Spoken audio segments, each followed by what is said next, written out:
Hello viewers, welcome back on my YouTube channel Bliss Edu Learning by Nisha. आज हम इस video में discuss करने जा रहे हैं मैक्रो इकोनॉमिक्स का most important topic national income को।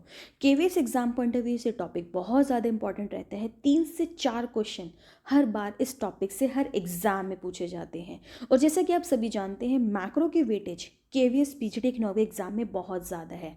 आप प्रीवियस ईयर्स के पेपर को एनालाइज करेंगे तो आपको समझ आएगा कि सब्जेक्ट में ऑलमोस्ट 30% क्वेश्चन जो है वो सिर्फ और सिर्फ मैक्रो इकोनॉमिक्स की बुक से ही पूछे जा रहे हैं। तो इसीलिए आपकी तैयारी बहुत अच्छे से हो सके तो आज से हम मैक्रो इकोनॉमिक्स की शुरुआत कर रहे हैं और ये है मैक्रो इकोनॉमिक्स का पार्ट 1। इस वीडियो में हम मैक्रो इकोनॉमिक्स के नेशनल इनकम के बेसिक कॉन्सेप्ट को समझने वाले हैं और आने वाली सभी वीडियो में हम पूरी मैक्रो इकोनॉमिक को कवर करने वाले हैं ताकि आपकी तैयारी बहुत अच्छे से हो सके।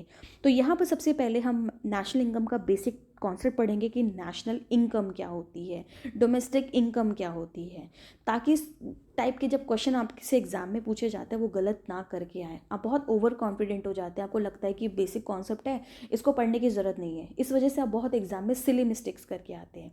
आपको ऐसा नहीं करना। तो इसलिए हम यहाँ पर इस टॉपिक को डिटेल में समझेंगे। साथ ही मैं आपको समझाऊंगी कि यहाँ पर इस टॉपिक से किस टाइप के क्वेश्चन आपसे एग्जाम में पूछे जाते हैं ताकि आप तैयारी बहुत बेहतरीन तरीके से कर सकें और इस बार का एग्ज़ाम आपने किसी भी कीमत पर क्लियर करना ही करना है। तो चलिए शुरू करते हैं। सबसे पहले हम बात करते हैं कि नेशनल इनकम क्या होती है। अगर मैं लेमैन टर्म में बात करूँ, नेशनल इनकम मीन्स पूरे नेशन की इनकम, यानी एक कंट्री की इनकम। तो जब नेशनल इनकम निकाला जाता है तो वो कितने साल के लिए निकाला जाता है? 1 ईयर के लिए। तो एक अकाउंटिंग ईयर में, अकाउंटिंग ईयर कब से कब तक होता है? 1 अप्रैल से लेकर 31 मार्च तक। तो एक अकाउंटिंग ईयर में एक कंट्री के नॉर्मल रेजिडेंस द्वारा जो फैक्टर इनकम अर्न की जाती है, अगर हम उन सबको ऐड कर दें तो हमें मिल जाती है नेशनल इनकम। तो बेसिकली एक साल में, एक अकाउंटिंग ईयर में, एक कंट्री के नॉर्मल रेजिडेंस द्वारा जो फैक्टर इनकम अर्न की जा रही है उन सबको ऐड करने पे हमें मिल जाती है नेशनल इनकम। यहाँ पर ध्यान रखिएगा, ये फ़र्क नहीं पड़ता कि जो फैक्टर इनकम अर्न हो रही है वो कंट्री के अंदर है या कंट्री के बाहर है। आपको ध्यान रखना है, नेशनल इनकम का मतलब ये नहीं है कि वो इनकम सिर्फ और सिर्फ इंडियन टेरिटरी के अंदर अर्न की जा रही है। नेशनल इनकम मीन्स कि वो इनकम इंडियन टेरिटरी के अंदर भी हो सकती है और इंडियन टेरिटरी के बाहर भी हो सकती है। ठीक है, तभी इसलिए वर्ड यूज़ किया गया है बाय नॉर्मल रेजिडेंस। अभी हम डिटेल में समझेंगे। तो सबसे पहले आपको ध्यान रखना है कि नेशनल इनकम में सिर्फ किसकी इनकम ऐड होती है? Factor income. कौन सी इनकम ऐड होती है? Factor income.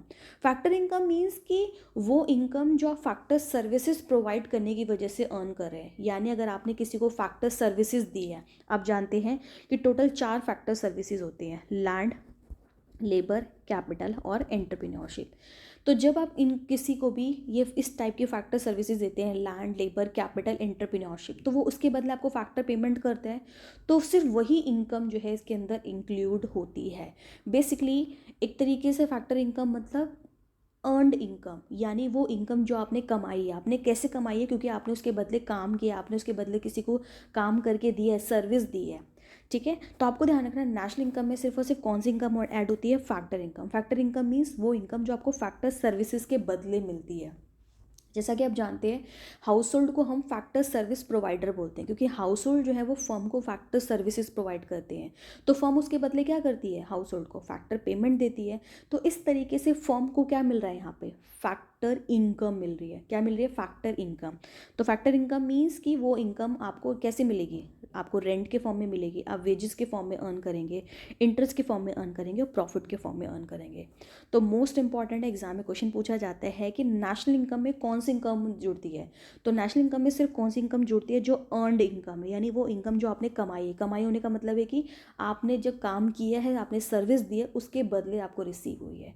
और खासकर जो आपने 4 फैक्टर्स के बदले जो काम किया है, लाइक अगर आपने लेबर दी है तो आपको वेजेस मिल रहा है, लैंड है तो आपको रेंट मिल रहा है, कैपिटल है तो इंटरेस्ट मिल रहा है और आपने एंटरप्रेन्योरशिप दिया है तो उसके बदले आप प्रॉफिट अर्न कर रहे हो। मोस्ट इंपॉर्टेंट, कई बार यहाँ से क्वेश्चन पूछा गया है कि कौन सी इनकम नेशनल इनकम इंक्लूड नहीं होती। तो आपको ध्यान रखना है जो ट्रांसफ़र इनकम होती है। ट्रांसफ़र इनकम मीन्स एक तरीके से वन साइडेड इनकम होती है। वन साइडेड इनकम मीन्स कि आपने उस पैसे को कमा लिया है लेकिन आपने कुछ किया नहीं है। बेसिकली बिना काम करे, एक तरीके से उसको बोलते हैं ऐसी इनकम जो अर्नड नहीं करी आपने।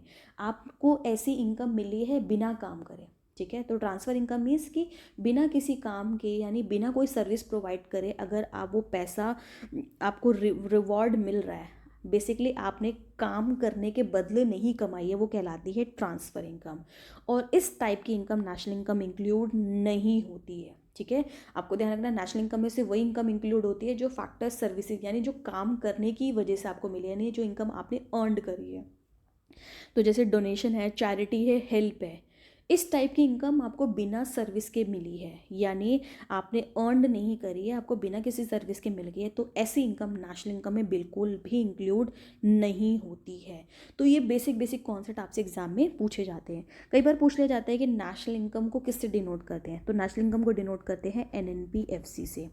NNPFC क्या होता है? Net national product at factor cost, इसको हम डिटेल में बाद में पढ़ेंगे। आगे बढ़ते हैं। इसके अलावा हमने पढ़ा था कि नेशनल इनकम मीन्स कि एक कंट्री के नॉर्मल रेजिडेंस द्वारा जो फैक्टर इनकम अर्न की जा रही है। तो बात करते हैं नॉर्मल रेजिडेंस होते कौन है बेसिकली।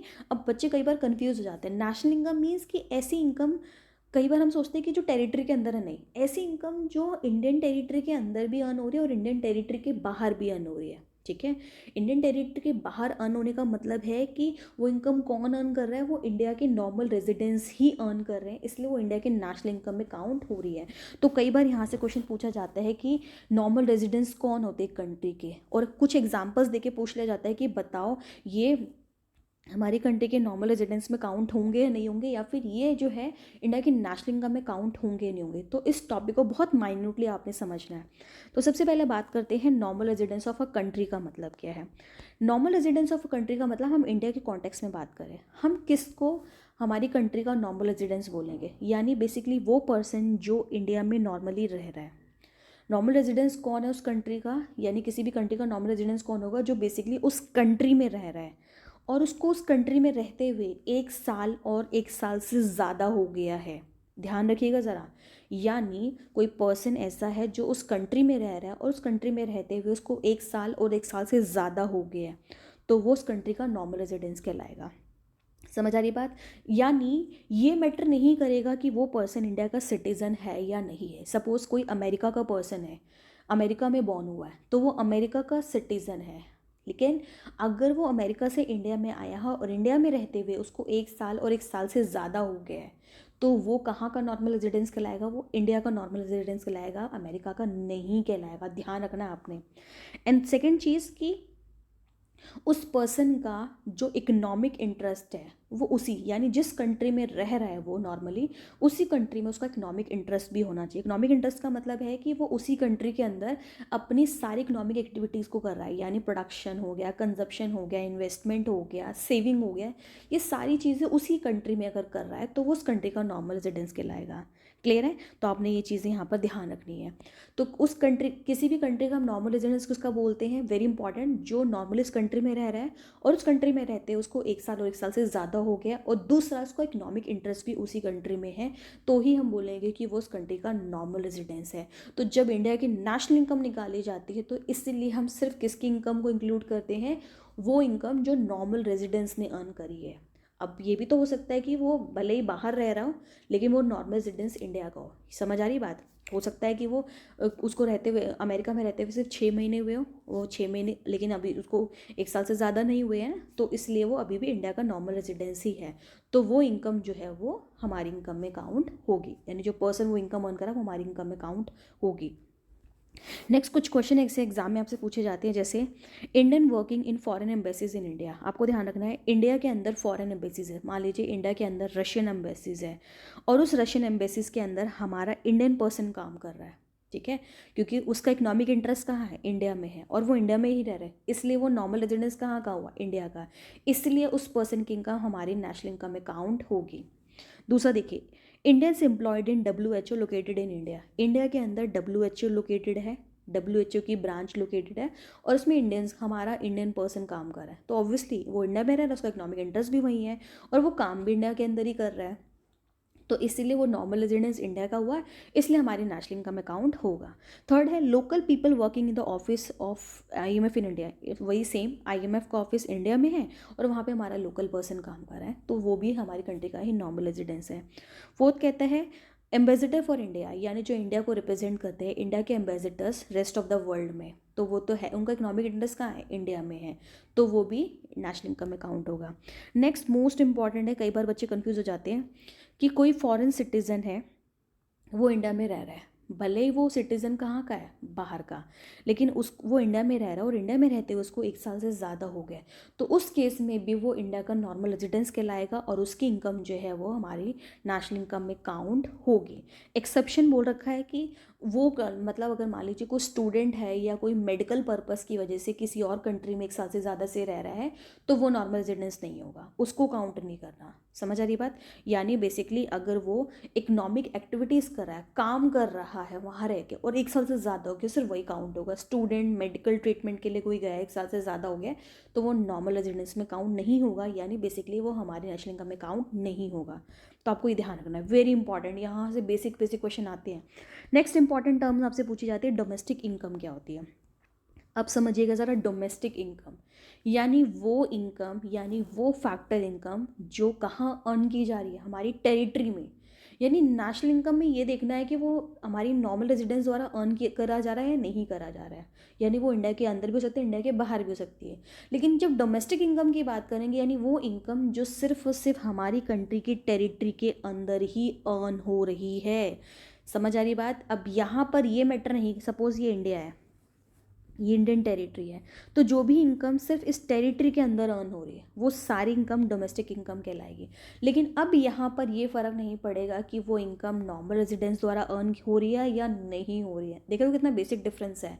डोमेस्टिक इनकम मीन्स सिर्फ वो फैक्टर इनकम जो हम टेरिटरी के अंदर अर्न कर रहे हैं, वहाँ पर सिर्फ हम टेरिटरी के अंदर जो इनकम अर्न हो रही है उसको इंक्लूड करेंगे।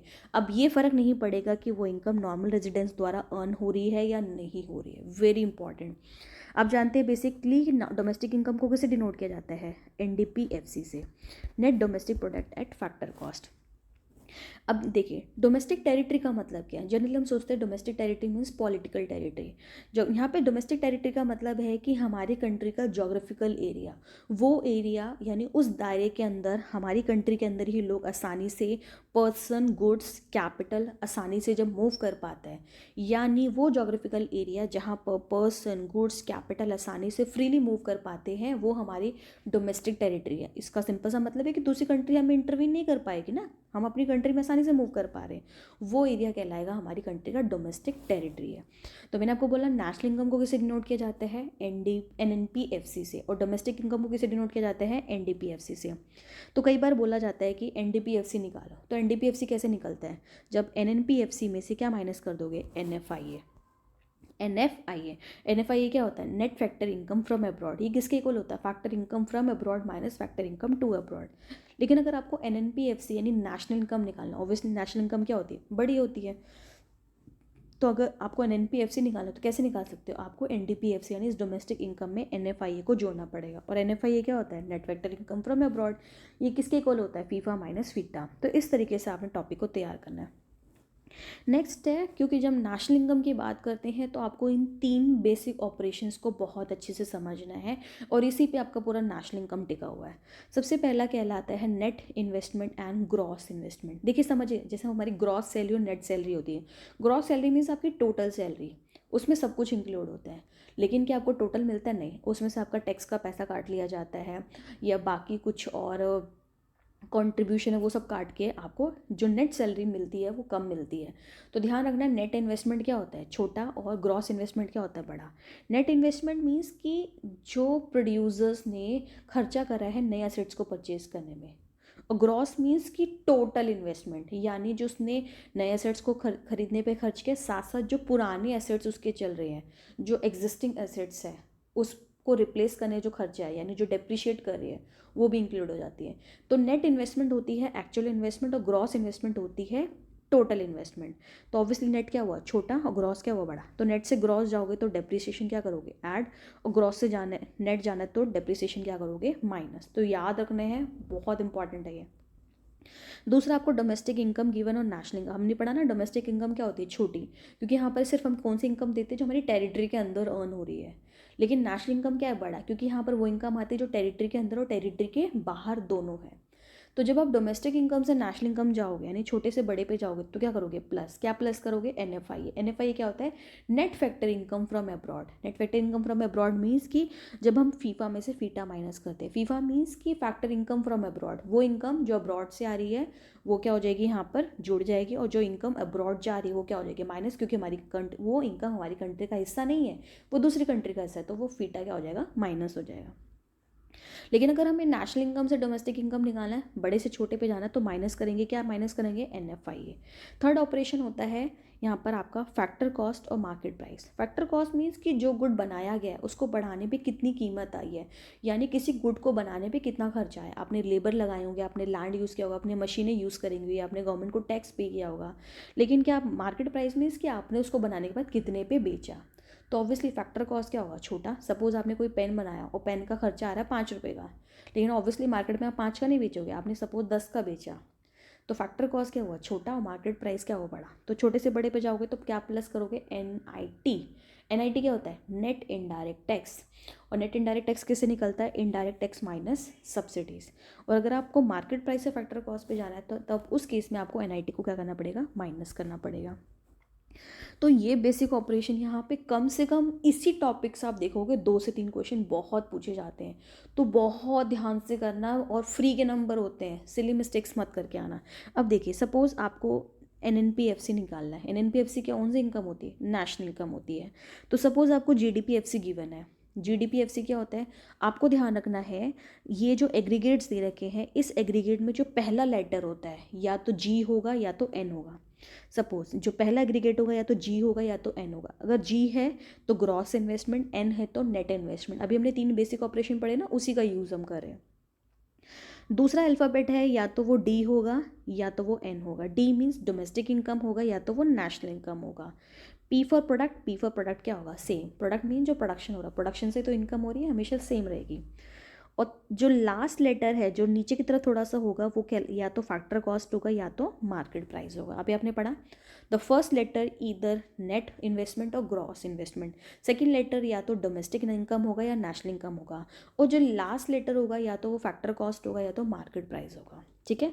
अभी आपने पढ़ा, अगर आपको नेट इन्वेस्टमेंट दे रखी है और आपको ग्रॉस पे जाना है तो आप क्या करोगे, छोटे से बड़े पे जा रहे हो, क्या प्लस करोगे, डेप्रिसिएशन। सपोज आपको डोमेस्टिक गिवन है और आपको बोलता है नेशनल पे जाना है, तो नहीं छोटे से बड़े पे जाना है तो क्या करेंगे, प्लस। क्या प्लस करेंगे, NFI। NFI क्या होता है, नेट फैक्टर इनकम अब्रॉड। ये किसके इक्वल होता है, फीफा माइनस फीटा। आपको फैक्टर कॉस्ट दे रखा है और आपको बोलता है मार्केट प्राइस पे जाना है, तो फैक्टर कॉस्ट से मार्केट प्राइस यानी छोटे से बड़े पे जाना है तो क्या करोगे, प्लस। क्या प्लस करोगे, NIT। NIT किसके इक्वल होता है, इनडायरेक्ट टैक्स माइनस सब्सिडीज। तो ऐसे इसका यूज़ करना है। तो देखिए, सपोज आपको GDPFC दे रखा है और आपको NNPFC निकालना है, नेशनल इनकम निकालना है। तो G फॉर क्या है, ग्रॉस। ग्रॉस इन्वेस्टमेंट गिवन है, आपको निकालना है क्या, नेट इन्वेस्टमेंट, यानी बड़े से कहाँ जाना है, छोटे पे। तो आप क्या करोगे, डेप्रिसिएशन को माइनस करोगे। D for domestic income given है और N फॉर नेशनल इनकम निकालना है, तो छोटे से कहाँ जाना है, बड़े पे जाना है, तो प्लस क्या करोगे, NFI प्लस करोगे। बाकी प्रोडक्ट क्या होते हैं, सेम। फैक्टर कॉस्ट क्या है, सेम है। तो इस केस में अगर आपको NNPFC निकालना है तो कैसे निकल सकता है, आपको उस केस में GDPFC में क्या करना पड़ेगा, डेप्रिसिएशन को माइनस करना पड़ेगा, फिर आप इसको ऐसे लिख दे, और NFI को क्या करना पड़ेगा, प्लस करना पड़ेगा। It's very simple. सपोज अब आप क्वेश्चन देखिए, यहाँ पर ये वाला GDPMP आपको गिवन है और आपको NNPFC पे जाना है, तो ग्रॉस गिवन है, नेट पे जाना है, तो अगेन डेप्रिसिएशन क्या करेंगे, माइनस। डोमेस्टिक है, नेशनल इनकम पे जाना है, यानी छोटे से बड़े पे जाना है, तो क्या करेंगे, NFI प्लस करेंगे। मैंने आपको बोला प्रोडक्ट क्या होता है, सेम। मार्केट प्राइस दे रखो, फैक्टर कॉस्ट पे जाना है तो क्या करेंगे, यानी बड़े से छोटे पे जाना है तो क्या करेंगे, NIT को माइनस करेंगे। तो इस तरीके से नेशनल इनकम NNPFC का फॉर्मूला क्या बन जाएगा, उस केस में आपको क्या करना पड़ेगा, GDPMP में से डेप्रिसिएशन को माइनस करना पड़ेगा, NFI को प्लस करना पड़ेगा, और NIT को क्या करना, माइनस करना पड़ेगा। तो ऐसे आपने तैयार करना है। नेक्स्ट देखिए, जैसे NNPMP गिवन है और आपको NNPFC निकालना है, तो N फॉर नेट सेम है, कुछ नहीं करेंगे। N फॉर नेशनल क्या है, सेम है। P फॉर प्रोडक्ट क्या है, सेम है। मार्केट प्राइस और यहाँ पे फैक्टर कॉस्ट है, तो आपको मार्केट प्राइस से कहाँ जाना है, फैक्टर कॉस्ट पे, यानी बड़े से कहाँ जाना है, छोटे पे। और मार्केट प्राइस से जब फैक्टर कॉस्ट पे जाती है तो हम NIT का यूज़ करते हैं, क्योंकि बड़े से छोटे पे जाना है तो हम NIT को क्या करेंगे, माइनस। तो इस केस में NNPFC निकालने का फॉर्मूला क्या हो जाएगा, हमें यहाँ पर NNPMP में क्या करना पड़ेगा, NIT को माइनस करना पड़ेगा। तो ये बेसिक एग्रीगेट से कम आप देखोगे 2 क्वेश्चन ज़रूर पूछे जाते हैं। तो आपने इस तरीके से मल्टीपल क्वेश्चंस को तैयार करना है और एग्जाम में यहाँ से ज़रूर क्वेश्चन पूछा जाता है, ठीक है। जैसे कई बार क्वेश्चन पूछ लिया जाता है कि GNP MP जो है, सपोज वो क्वेश्चन में बोल देता है कि यहाँ पे एक नया पेज यूज़ कर लेते हैं हम।